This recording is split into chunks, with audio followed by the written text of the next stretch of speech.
Happy Valentine's Day from Granny Women of Appalachia.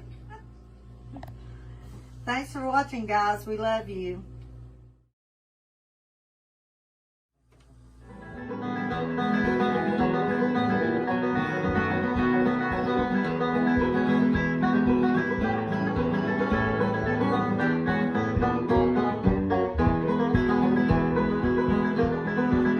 Hey girls, we have some Valentine questions.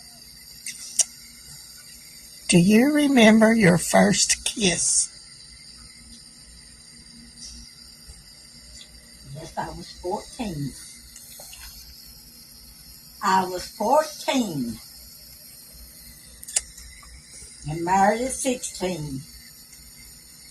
So I assume that was Daddy. Yes. Do you remember yours? No, I don't remember the first. I don't guess it was the first. I don't remember my Ned's first kiss because I'm thinking it was here on the couch, but it could have been when Daddy had us pitchforking hay up and making a big thing here. He worked there, but then he tore down the house for us and he built a bridge. I don't honestly remember. I don't remember. Your first date? I don't really remember our first date either. We used to go to Marcel and Ted's all the time because he worked on his motorcycle in Ted's garage. But his sister got married, so as far as going off, I think it was when we went to his Aunt Mary Bruce Peggy's wedding. I think that's Mother, you remember your first date? Yes, we went to a drive-in movie over at Elizabeth. How romantic. Now, we did go to McDonald's, too. I remember doing that. But we didn't have enough money to buy me and him a drink and a hamburger. We only had enough money to buy one. So we bought a hamburger and split it, and we shared our drink. We had 2 straws because we didn't have enough money to buy 2. Mm-hmm. Where's your favorite place to go on a date for Valentine's? We don't have a favorite place. We don't even go on dates. Well, didn't you back in your young days? No. We didn't have the money to go on a date. We was lucky to even eat a loaf of bread and a pack of macaroni and cheese. And then you had 2 youngins to feed. So, no, we never did go on dates unless we was grubbing somewhere. We was I guess the kids they were in school before we even had a honeymoon, and we took them with us to the beach. We never did get off and go because we didn't have the money to go. Mother?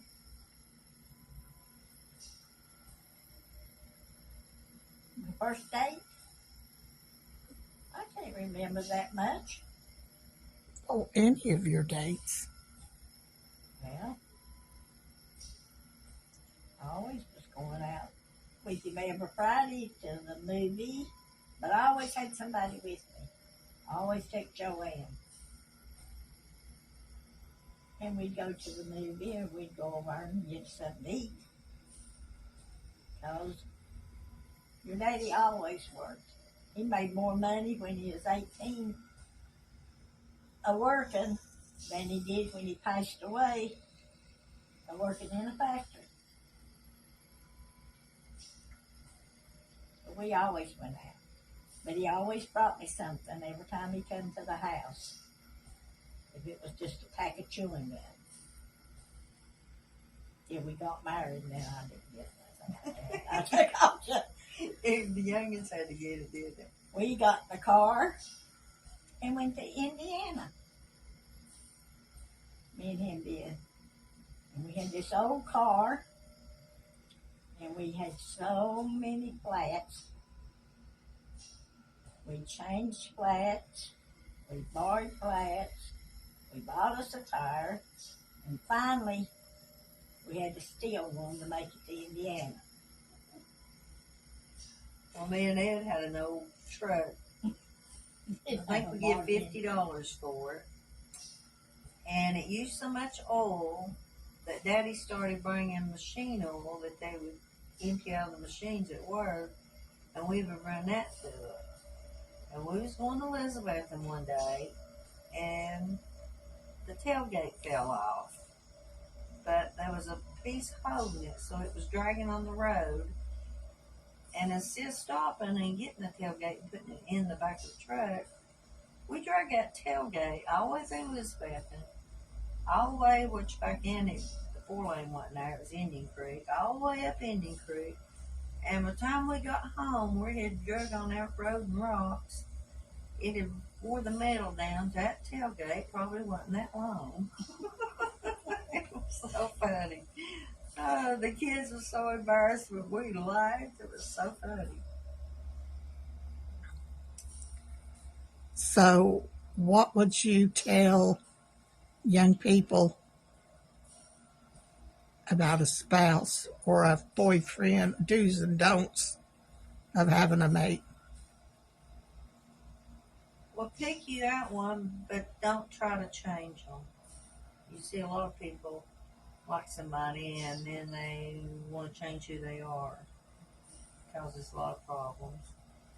And the next biggest thing, I guess the biggie, is don't get married and try to think in the first year or two that you're going to have and buy and get everything your mom and daddy's got that they worked 30 and 40 and 50 years for, that you need to get it within the first 5 years you're married, or you're going to end up divorced for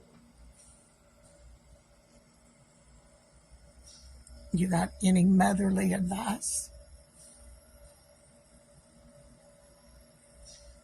Well, no. Everybody's different. Just don't argue and fight.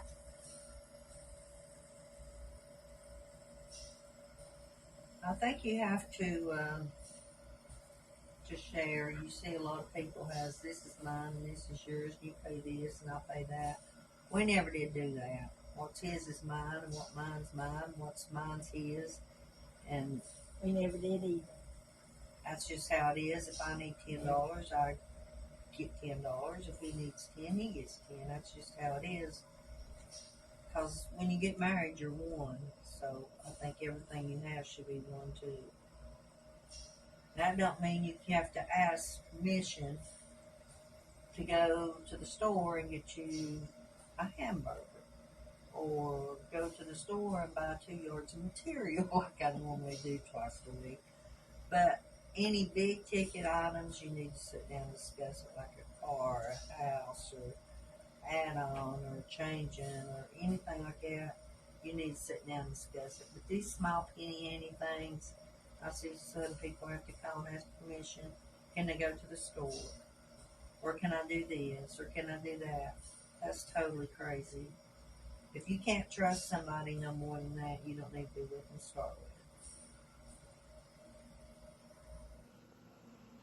The most thing I remember and enjoyed the most was when we was in grade school and we got to take a shoebox. And we could cover that shoebox and cut a hole in top of it And then we got everybody in our classroom a Valentine, and everybody in the classroom would bring you a Valentine, and then we'd have our box full, and our teachers would give us a little Valentine with a sucker. And we got to bring them home and let Mama look at all of them when we got home. I remember doing that. Kids We did don't do that. that now. No, I don't think they do. We did when we went to school, and actually when I used to teach Awanas at church, our little cubbies, we did it, and they really liked doing that. So, yeah, we did that too. I don't know if they still do it or not, but we did. Okay, what's your experience with Valentine's, Miss Cindy? It depends on which husband. Okay, One bought me flowers, and one never acknowledged it. okay. So, what do you think about Valentine's now? It's just a day to me now. I buy from Thomas and Anna. I like to buy them a little something up until, well, no, I've always bought them something for Valentine. Oh, okay. Do you remember any Valentine's dates or any special occasions on Valentine's? No. No, I don't got a husband. It's just, this oxygen just erased my memory. Oh, okay. I totally understand that. Chemo got mine with COVID, so I don't remember near like I used to. So I guess our Valentine's is just love your family and try to get along with them, even the ones you don't really care for too much. You still need to try to get along with them, which I'm a good one to talk. But we do hope everybody has a good Valentine's Day, but I don't really think Valentine's should be like a one-year thing. Valentine's to us is like every day. So just love them and cherish them while you can, while you still have them. So you guys have a good Valentine's Day. What is your favorite Valentine tree? I don't have a Valentine tree, but Ed always gets me a rose and a little pack of candy and a card every Valentine's. He's a card person. He likes to buy cards, and for every occasion he'll buy a card.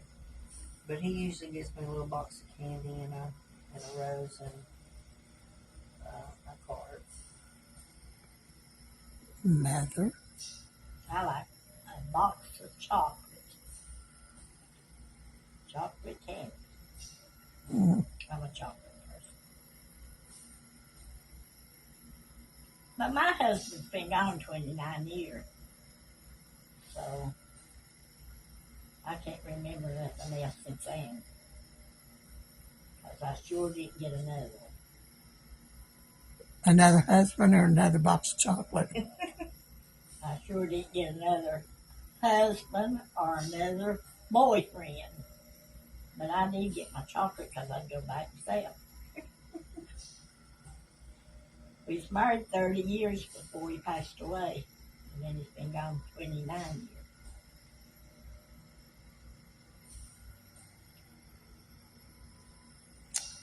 Well, that's about all I've got to say. And it's hard to remember anything when you're 83 years old. It went on 83 years ago. Well, we've been married going on 49 years. And it's hard to remember. Wow, has it been that long? Yes, ma'am, it has. Nathan will be 49 this year. Lord, where did our time go? And it's hard to remember all the way back. I mean, It is. I remember the good times. We had an 050 Model Willis G and didn't have a gas tank on it or anything. But we would take milk jugs and put gas in it and run a water hose in the milk jug and hook it up. He had it hooked up some way where he'd go into the motor like it's getting gas. And we'd get in that old Jeep and take the kids, like when it snowed and stuff. We'd go everywhere, and then it'd start getting low. The kids would holler, "We're about to run out of gas," and we'd put that old hose in another milk jug. But that was our fun, is doing stuff like that. We always did everything we did with the kids. And we always took them with us everywhere we went. And even now, if we go on a fishing trip, most of the time, it's very rare that we go on a fishing trip that family don't go with us. It's just, we're very, very close, and that's the way we do it. If they can get off work at all, then they get in their trucks and follow us wherever we're going. And that's the way we do it.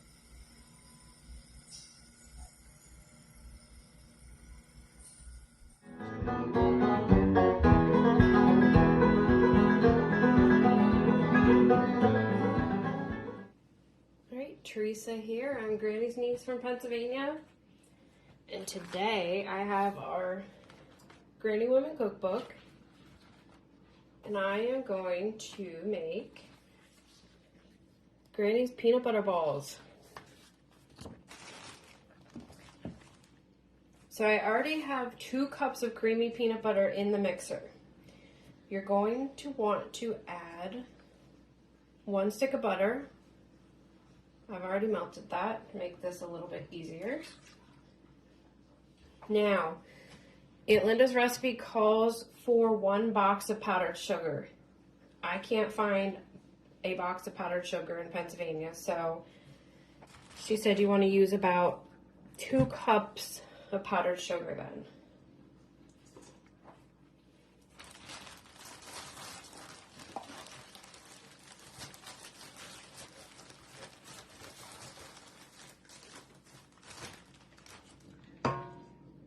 And then you're just going to want to mix this all up.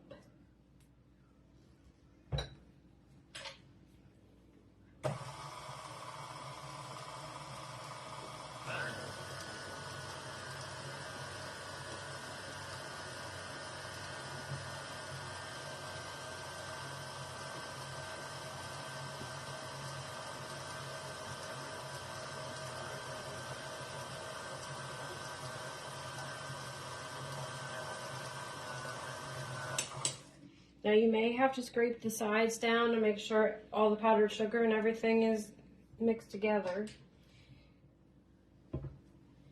But your peanut butter should look something like this.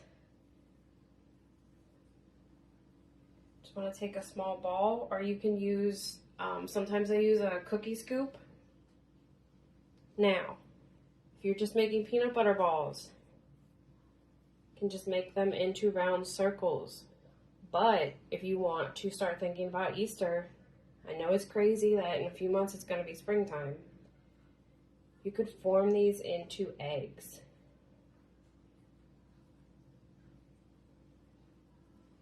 And what you're going to do is take a pan. Let me grab my pan. Line that with parchment paper, or if you don't have parchment paper, you can spray the pan. And you're just going to want to start placing your eggs or balls onto the pan.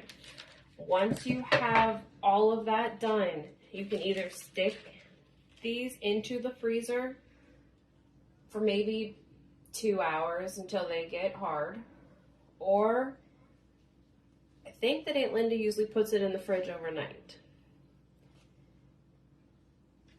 And when these get done, I will be back to show you the next step. Alright, so I let my peanut butter balls chill overnight. Now, we use almond bark. You can melt this in the microwave, on the stove. I personally prefer using my little candy crock pot. So I have the chocolate in there melting. You're going to take a toothpick, one of your peanut butter balls, and just cover it in chocolate.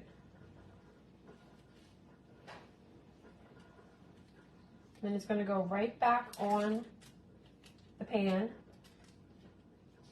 Once you have done all of the balls or the eggs, depending on what shape you made, you can put these back in the fridge to let them chill and the chocolate harden, and then they'll be ready to eat.